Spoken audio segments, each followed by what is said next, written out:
Bonjour à tous, aujourd'hui cette courte vidéo pour vous parler d'un sujet sur lequel on m'interroge souvent lors de mes ateliers de dégustation. L'ajout de sulfite dans les vins. D'abord, le recours au sulfite n'est pas restreint au monde du vin. Si vous aimez la moutarde, la choucroute, la charcuterie sous vide, les cornichons, les fruits au sirop, les jus de fruits, les fruits secs, vous serez en contact avec ces sulfites. En fait, ce sont des conservateurs hyper communs. Le but étant naturellement d'en restreindre au maximum la dose ajoutée.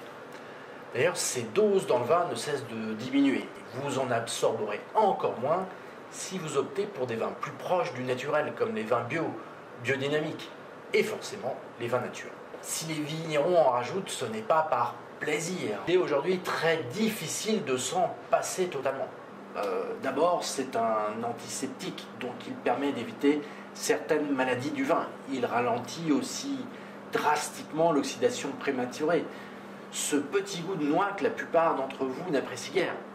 Et à moins que vous soyez fan d'arômes de pomme blette ou de chou bouilli, les sulfites aident à protéger les arômes des vins blancs. Les sulfites permettent aussi d'éviter des reprises de fermentation en bouteille.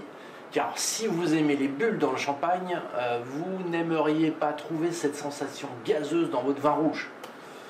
Il y a encore d'autres avantages aux sulfites, mais je ne vais pas vous en citer le plein catalogue. Clairement, si les sulfites ont des avantages, ils ont aussi leurs défauts. Au premier titre, ils sont un frein réel à l'expression totale du terroir dans le vin.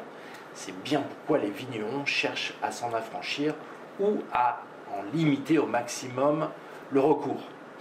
En revanche, c'est plutôt une bonne blague d'accuser les sulfites le lendemain de fête de nos maux de tête. En réalité, c'est surtout l'excès de boisson qui est le vrai coupable. Alors, buvez responsable. Je vous remercie pour votre attention. Si vous souhaitez en savoir plus sur ce sujet, vous pouvez consulter la chronique que j'y ai consacrée sur mon blog ou encore organiser votre propre dégustation comparative sous forme de match entre vin sulfité et vin peu ou pas sulfité. Le tout avec un courtier juré expert en vin, gradé et assermenté. Alors, n'hésitez pas à nous contacter.